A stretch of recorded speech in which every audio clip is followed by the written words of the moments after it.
ಸೂರ್ಯೋದಯ ನ್ಯೂಸ್ಗೆ ಸ್ವಾಗತ. ಎಂದಿನ ಸುದ್ದಿ. ಮೇಕೆದಾಟು ಯೋಜನೆ ವಿರುದ್ಧ ತಮಿಳುನಾಡು ಸಲ್ಲಿಸಿದ್ದ ಮರುಪರಿಶೀಲನಾ ಅರ್ಜಿ ತಿರಸ್ಕಾರ.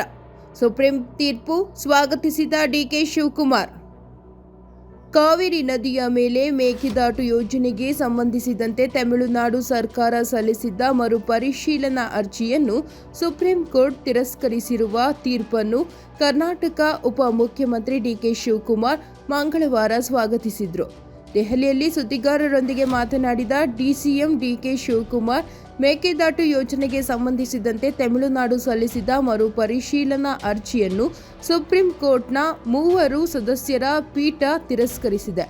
ಇದು ಕರ್ನಾಟಕಕ್ಕೆ ಒಳ್ಳೆಯ ಸುದ್ದಿ. ಕರ್ನಾಟಕದ ಜನರ ಪರವಾಗಿ ನಾವು ಸುಪ್ರೀಂ ಕೋರ್ಟ್ಗೆ ಕೃತಜ್ಞತೆ ಸಲ್ಲಿಸುತ್ತೇವೆ ಎಂದರು. ತಮಿಳುನಾಡಿಗೆ ಸೇರಿದ 177 ಟಿಎಂಸಿ ನೀರನ್ನು ಬಿಡುಗಡೆ ಮಾಡಬೇಕು ಎಂಬ ಷರತ್ತಿನೊಂದಿಗೆ ಸುಪ್ರೀಂ ಕೋರ್ಟ್ ತನ್ನ ಹಿಂದಿನ ಆದೇಶದಲ್ಲೇ ನಮಗೆ ಸ್ಪಷ್ಟ ಸೂಚನೆ ನೀಡಿತ್ತು.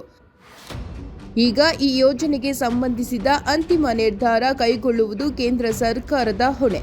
ನಾವು ಪರಿಷ್ಕೃತ ಡಿಪಿಆರ್ ಸಲ್ಲಿಸುವ ಪ್ರಕ್ರಿಯೆಯಲ್ಲಿದ್ದೇವೆ. ಯೋಜನೆಗೆ ಸಂಬಂಧಿಸಿದ ಪರಿಷ್ಕೃತ ವಿವರವಾದ ಯೋಜನಾ ವರದಿ ಸಲ್ಲಿಸುವ ಪ್ರಕ್ರಿಯೆಯಲ್ಲಿ ರಾಜ್ಯ ಈಗಾಗಲೇ ತೊಡಗಿದೆ. ಜಲಸಂಪನ್ಮೂಲ ಸಚಿವರು ಆಗಿರುವ ಡಿಕೆ ಶಿವಕುಮಾರ್ ಹೇಳಿದ್ದಾರೆ ಎಂದು ಅವರ ಕಚೇರಿ ಪ್ರಕಟಣೆಯಲ್ಲಿ ತಿಳಿಸಿದೆ. 2025 ನವೆಂಬರ್ ತೀರ್ಪಿನ ವಿರುದ್ಧ ತಮಿಳುನಾಡು ಸಲ್ಲಿಸಿದ ಮರುಪರಿಶೀಲನಾ ಅರ್ಜಿಯನ್ನು ಸುಪ್ರೀಂ ಕೋರ್ಟ್ ತಿರಸ್ಕರಿಸಿದೆ. ಆ ತೀರ್ಪಿನಲ್ಲಿ ಕರ್ನಾಟಕದ ಪ್ರಸ್ತಾವಿತ ಮೇಕೆದಾಟು ಯೋಜನೆ ವಿರುದ್ಧದ ಅರ್ಜಿಯನ್ನು ಪರಿಗಣಿಸಲು ನ್ಯಾಯಾಲಯ ನಿರಾಕರಿಸಿತ್ತು.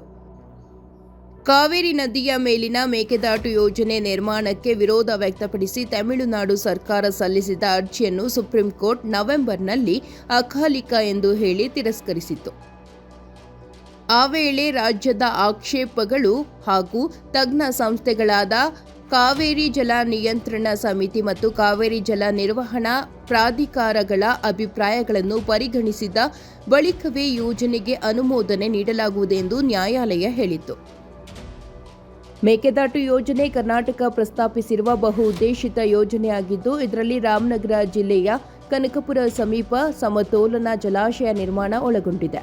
ಈ ಯೋಜನೆ ಜಾರಿಯಾದರೆ ರಾಜ್ಯಕ್ಕೆ ಹಾನಿಯಾಗಬಹುದು ಎಂಬ ಆತಂಕ ವ್ಯಕ್ತಪಡಿಸಿ ತಮಿಳುನಾಡು ಯೋಜನೆಗೆ ವಿರೋಧ ವ್ಯಕ್ತಪಡಿಸುತ್ತಿದೆ. ಯೋಜನೆ ಪೂರ್ಣಗೊಂಡ ನಂತರ ಬೆಂಗಳೂರು ಹಾಗೂ ಸುತ್ತಮುತ್ತಲಿನ ಪ್ರದೇಶಗಳಿಗೆ 4.75 ಟಿಎಂಸಿಎಫ್ಟಿ ಕುಡಿಯುವ ನೀರು ಒದಗಿಸುವ ಉದ್ದೇಶ ಹೊಂದಿದ್ದು, ಜೊತೆಗೆ 400 ಮೆಗಾವ್ಯಾಟ್ ವಿದ್ಯುತ್ ಉತ್ಪಾದನೆ ಮಾಡುವ ಸಾಮರ್ಥ್ಯವೂ ಇದೆ ಎಂದು ಅಧಿಕಾರಿಗಳು ತಿಳಿಸಿದ್ದಾರೆ.